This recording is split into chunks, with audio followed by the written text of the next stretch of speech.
JBN, we keep you informed. Licensed firearm holder facing murder charges. A licensed firearm holder who fatally shot a disc jockey in Adelphi St. James on Thursday, August 29, after he allegedly attacked him with a machete, has been charged with murder. The accused, 32-year-old Andre Bennett, a mechanic of Adelphi, was formally arrested and charged with the murder of 23-year-old Toshane Peterkin, a disc jockey of Content District, Adelphi, on Friday, September 6. Reports by the police are that about 8:45 p.m., Peterkin and Bennett were at a shop in the community when an argument developed between them. Peterkin reportedly pulled a machete and chopped at Bennett, who pulled his licensed firearm and shot him in his upper body. The police were summoned, and on arrival, Peterkin was taken to the hospital where he was pronounced dead. Following an investigation, the police arrested and charged Bennett with the murder. Rose Heights residents accuse cops of killing 22-year-old in cold blood.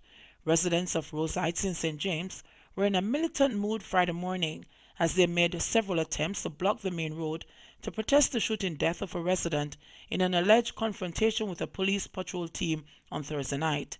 In the incident, 22-year-old O'Shane Sterling, popularly known as Pepe, was shot and killed. Another man whose identity has not been revealed by the police was also shot and seriously injured. According to police reports, at approximately 8:15 p.m., a police team was on patrol in the community when they accosted a group of suspicious-looking men. One of the men reportedly pulled a firearm from his waistband but was shot before he was able to discharge a weapon. The other man was injured as the drama unfolded.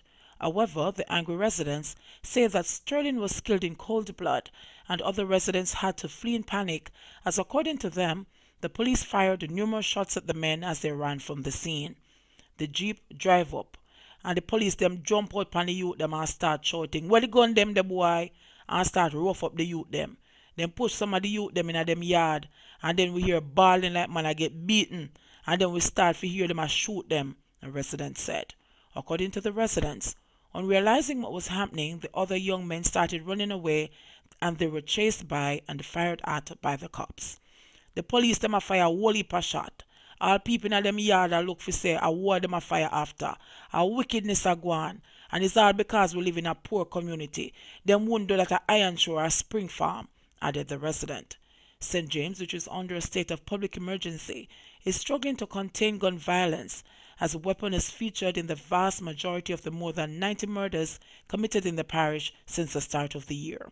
Following a recent spike in murders in the parish, including last weekend's brutal killing of businessman Andrew Chin in the heart of Montego Bay Business District, the police have increased patrols and spot checks in and around volatile communities.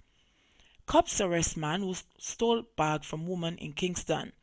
A man who stole a bag with items valued at over US $700 from a female in Kingston and told the judge that it was because he was hungry while he committed the illegal act will know his fate when he returns to court on November 6. The accused man, Courtney Mendez, pleaded guilty to larceny from the person when he appeared in the Kingston and St. Andrew Parish Court on Friday. Police arrested Mendez after he grabbed a brown paper bag from a woman in the vicinity of a corporate area fast food store and attempted to flee on foot. The woman made an alarm and began to chase the thief. He was soon held by police officers who were on duty close by. The court was told that the contents of the bag included a Samsung cellular phone, a purse, another cellular phone, among other items. The total value of the stolen goods was estimated at US $750. The court was further told that Mendez, upon being arrested and cautioned, told the police that, "Me no normally do them thing, He's hungry, me did hungry." He was remanded in custody by Senior Parish Judge Vaughn Smith.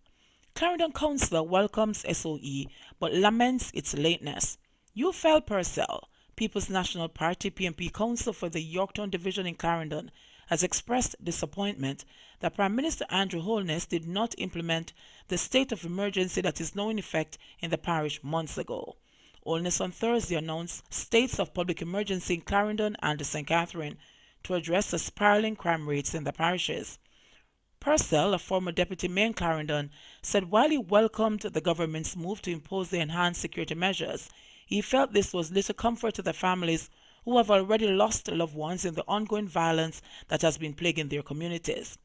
What I can say about this development is that the government delayed, the Prime Minister delayed, and delay has caused several persons to lose their lives in Yorktown and other areas of Clarendon that have been plagued by criminals, said Purcell. If the government had listened and brought in this state of emergency earlier, those persons who have cried, who have lost their loved ones, would not have had them leaving us, added Purcell.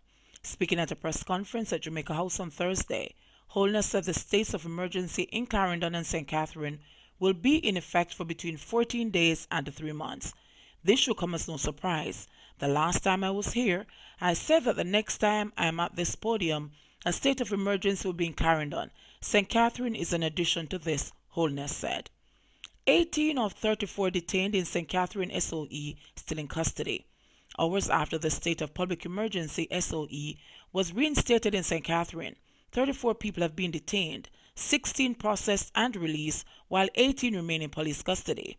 According to Deputy Superintendent of Police Delia Garrick, who heads the Constabulary's Corporate Communications Unit CCU, processing of the 18 who remain will continue, and normally if a person is not needed, they are released in 24 hours.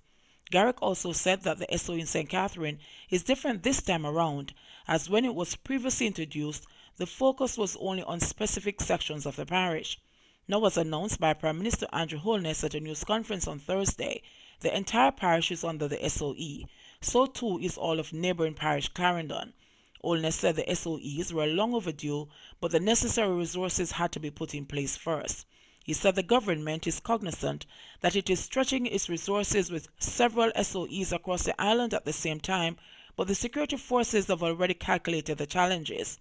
Yes, I'm always concerned about stretching our resources to the limit, but in management sometimes you recognize that you don't know your true limit until you have tested it. And the JCF and the JDF continue to prove that they can stand up to the challenges. But we also know there are hard limits in terms of human resources, Holness said at Thursday's press conference.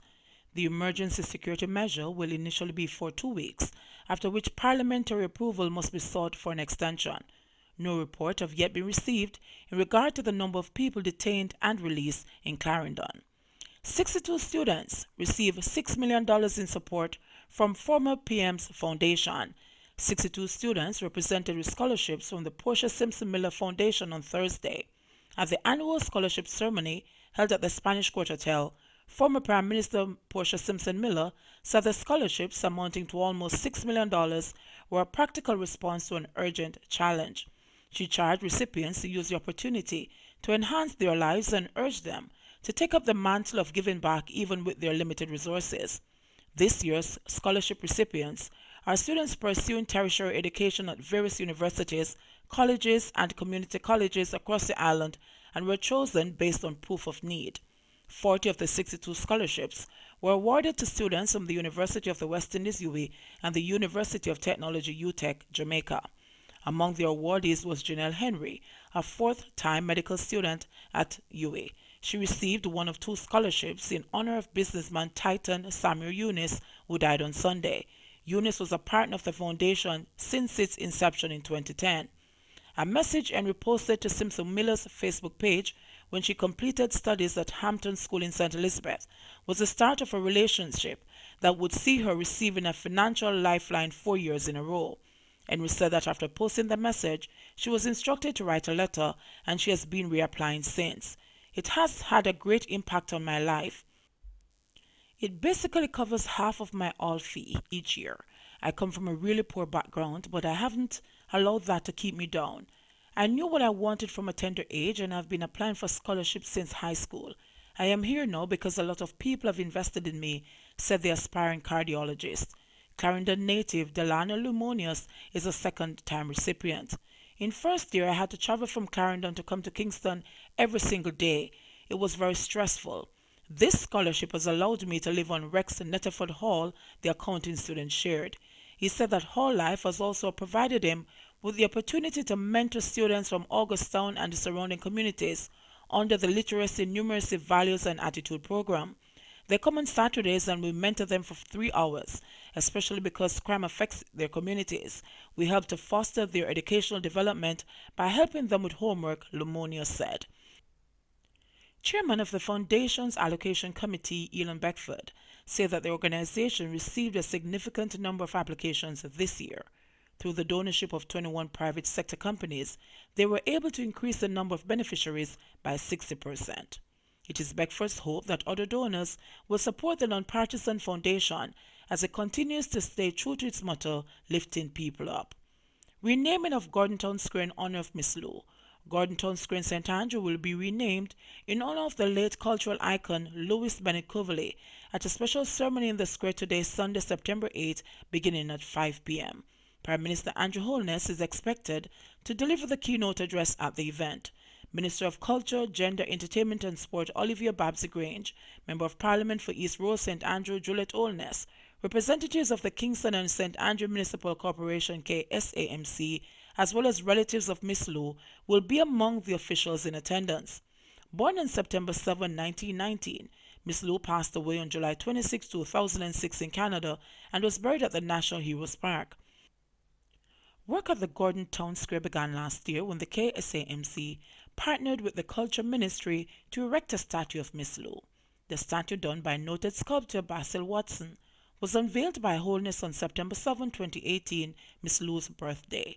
Advisor to the Culture Minister, Lenford Salmon, said that the renaming of Gordon Town Square is one of the many activities planned to celebrate the centenary anniversary of the birth of the cultural icon under the theme Miss Lou 100.